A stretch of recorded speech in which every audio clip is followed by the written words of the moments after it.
আজকের এই ভিডিওটা স্টুডেন্টদের জন্য খুব গুরুত্বপূর্ণ হতে চলেছে। তাই বলবো, তুমি যদি স্টুডেন্ট হয়ে থাকো বা তোমার চেনাশোনা সমস্ত স্টুডেন্টদের মধ্যে ভিডিওটা প্রচুর শেয়ার করো। কে বলতে পারে এই ভিডিওটা হয়তো তোমার স্টুডেন্ট লাইফ বা ছাত্র জীবনে পরিবর্তন এনে দিতে পারে।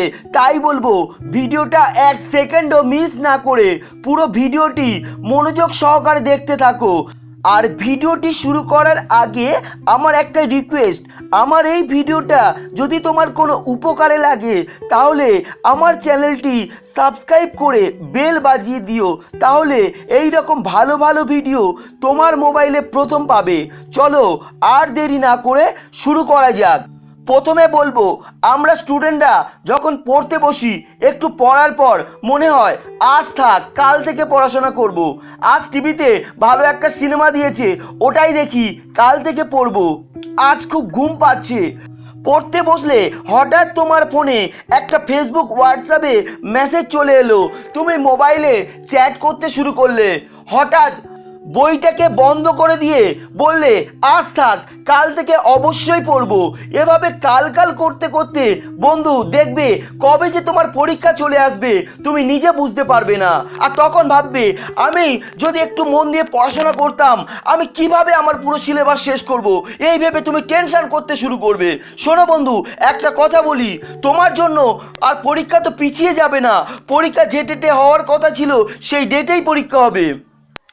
তোমার ক্লাসমেট দিনে 7 থেকে 8 ঘন্টা পড়াশোনা করছে, আর তুমি বন্ধুদের সাথে আড্ডা মেরে, মুভি দেখে, মোবাইলে গেম খেলে, চ্যাট করে এভাবে সময় নষ্ট করছো। আর শোনো, তুমি কাকে ফাঁকি দিচ্ছ? তোমার বাবাকে, তোমার মাকে, না তোমার টিচারকে? শোনো, তুমি তোমার নিজেকেই ফাঁকি দিচ্ছ। আজকের যারা ডাক্তার, ইঞ্জিনিয়ার, প্রফেসর চাকরি করছে তারা কিন্তু তোমার মতো স্টুডেন্ট লাইফে ফাঁকি দেয়নি। তারা মন দিয়ে পড়াশোনা করেছিল, তাই তারা আজকের সেই জায়গায় পৌঁছতে পেরেছে। তাই বলছি বন্ধু, তুমি এভাবে তোমার ভবিষ্যৎকে নষ্ট করো না। তুমি ঠিক করো যে তোমাকে ভালো রেজাল্ট করতে হবে, তোমাকে চাকরি করতে হবে, তোমাকে চাকরি করে বাবা মায়ের মুখে হাসি ফোটাতে হবে।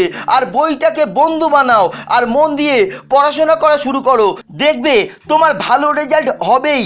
আর যখন তোমার পড়তে ভালো লাগবে না, একবার রান্নাঘরে ঘুরে এসো, দেখবে তোমার মা রাত দিন পরিশ্রম করে সংসারের জন্য খেটে চলেছে, তোমার বাবা সারাদিন পরিশ্রম করে কাজ করে কত রাতে বাড়ি ফিরছে। তাদের শুধু একটাই স্বপ্ন, আমার সন্তানকে মানুষের মতো মানুষ করব। আর তুমি কি করছো? কাল পড়বো করে করে ফাঁকি দিয়ে যাচ্ছ। শোনো বন্ধু, এমন অনেক ছেলে মেয়ে আছে যারা ঠিক মতো খেতে পায় না, যাদের পড়াশোনা করার জন্য বই কেনারও সামর্থ্য নেই। তোমার বাবা মা তো তোমাকে সব কিছু কিনে দিয়েছে, তুমি তাতেও পড়াশোনা করছো না। তাই বলছি বন্ধু, আমার বিশ্বাস তুমি চেষ্টা করলে ভালো রেজাল্ট করতে পারবে। বন্ধু, এখন থেকে আড্ডা, মুভি, মোবাইলে গেম, চ্যাট সব কিছু করা বন্ধ করো। আর শুধু একটাই লক্ষ্য স্থির করো যে আমাকে পড়তে হবে, আমাকে বাবা মায়ের স্বপ্ন পূরণ করতে হবে, আমাকে চাকরি করতে হবে, আমাকে উজ্জ্বল ভবিষ্যৎ গড়তে হবে। এই জেদটাকে কাজে লাগাও ও বইটাকে বন্ধু বানিয়ে পড়াশোনা শুরু করো। আজকে তোমার এই জেদ তোমার উজ্জ্বল ভবিষ্যৎ গড়ে দেবে। এতক্ষণ আপনারা দেখছিলেন জি বাংলা মোটিভেশন। ভিডিওটা যদি ভালো লাগে একটা লাইক করুন ও আমার ভিডিওটাকে প্রচুর শেয়ার করুন। দেখা হচ্ছে পরবর্তী ভিডিওতে, ততক্ষণ সুস্থ থাকুন, সতর্ক থাকুন।